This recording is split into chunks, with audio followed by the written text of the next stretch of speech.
Ainda é cedo para dizer se a Odisseia é o melhor filme de Christopher Nolan, mas com certeza é o mais ambicioso. Mas antes de você conferir nossa review sobre o filme, quero te convidar a ver se você já segue o Mesa para 4 aqui nas suas redes sociais e também para você conferir o MesaCast, que é o podcast do Mesa para 4 disponível em todas as plataformas de áudio. Recados dados, vamos agora ao vídeo. Após o sucesso de Oppenheimer, a expectativa ficou muito grande para saber qual seria o novo projeto de Christopher Nolan. E quando ele anunciou que seria a Odisseia, as expectativas só aumentaram. Afinal de contas, estamos falando das maiores histórias, não só da cultura grega, mas de toda a cultura ocidental. Para você que está muito familiarizado, a Odisseia vai contar a história de Odisseu, ou o que alguns vão chamar também de Ulisses, que após vencer a batalha em Troia, vai fazer de tudo para voltar para sua cidade Ítaca e reencontrar sua esposa Penélope e finalmente abraçar o filho Telêmaco. Nessa história, Odisseu é interpretado por Matt Damon, que aqui dispensa apresentações. Ele entrega uma interpretação sombria, soturna, calma, em que ele mostra a força do personagem, que ele é um grande herói grego, mas também essa fragilidade, essa dúvida se o que ele fez foi certo e as tentativas insistentes de conseguir voltar para casa. E por falar em atuação, esse filme mostra como um bom elenco nas mãos de um bom diretor vai entregar atuações primorosas. Precisa destacar o Tom Holland. A gente está tão preso nele na imagem do Peter Parker que esquece o quanto ele é bom ator. E aqui ele entrega um personagem muito bem construído. Ele é o Telêmaco, filho do Odisseu. Ele vai mostrar ao mesmo tempo ele tentando ser forte para honrar o legado do pai, conseguir proteger a mãe que está sozinha, sem a presença do rei na cidade, mas aquela fragilidade, aquela dúvida se ele realmente é digno de conseguir dar sequência ao que o pai dele já tinha feito. E por falar na Penélope, a rainha Penélope aqui, interpretada pela Anna Hathaway. E é muito legal ver que no mesmo ano em que ela nos entregou a Andy novamente de Diabo Veste Prada, a gente conhece muito a Anna Hathaway por causa de interpretações muito solares, a vida até um pouquinho acima do tom, mas aqui a personagem carrega um peso, um drama, que a Anna Hathaway consegue passar com muita primazia. Tem uma cena em específico no final em que acontece uma situação que não tem fala, mas o olhar que ela lança, você consegue entender tudo que a personagem está sentindo ali naquele momento. E além dela, outro que merece destaque é o Robert Pattinson. Gente, como foi bom odiar o Robert Pattinson nesse filme. Ele é o vilão é um dos vilões da história. E ele é tão odioso, é um personagem tão, sabe?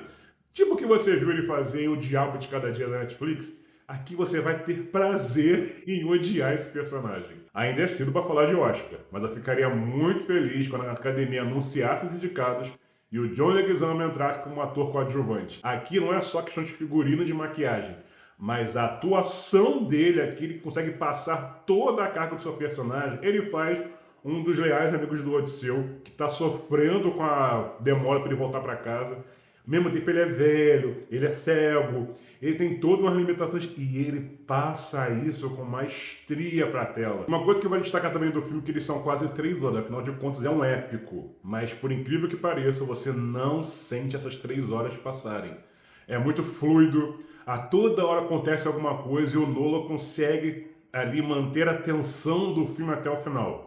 Você espera a grande virada acontecer, mas ele mantém você ali na ponta da cadeira, querendo que aquela virada aconteça, mas também quando acontece é satisfatório de um jeito. Agora vamos aqui tirar o elefante branco da sala, os elefantes brancos, melhor dizendo, porque antes do filme chegar, algumas escalações e algumas escolhas do Nolan foram muito criticadas. A começar por colocar a Zendaya e a Lupita Nyong'o vai fazer personagens importantes para essa história. Zendaya fez a deusa Atena e a Lupita Nyong'o fez a Helena de Troia. E muita gente reclamou por colocar atrizes negras para viverem personagens gregas de grande importância na história da Odisseia.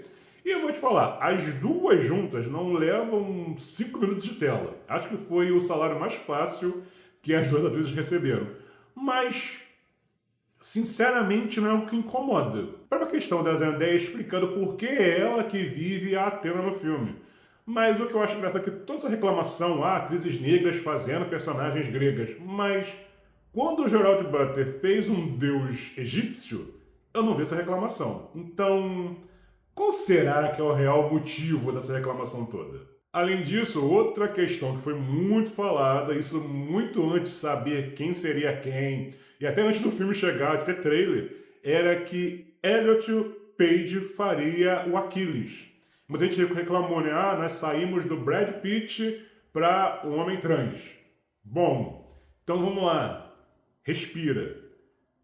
Elliot Page não faz o Aquiles. O Aquiles sequer aparece no filme. Então você ainda pode manter totalmente intocável a sua imagem do Brad Pitt fazendo o personagem. Pode ficar em paz em relação a isso. Outra questão que foi muito falada é o Nolan ter escolhido o Travis Scott, um rapper, para fazer meio que o coro das histórias do filme. E também foi muito bem utilizado. Então é outro problema que o povo criou, que para mim não fez sentido. Também vale destacar aqui a parte técnica do filme. E isso é uma coisa que o Christopher Nolan trabalha muito bem. E com certeza, edição de som e trilha sonora vão ser parte desse filme que vão ser indicadas ao Oscar. E aqui eu vou destacar duas cenas. Uma é quando o exército do Odisseu vai invadir Troia.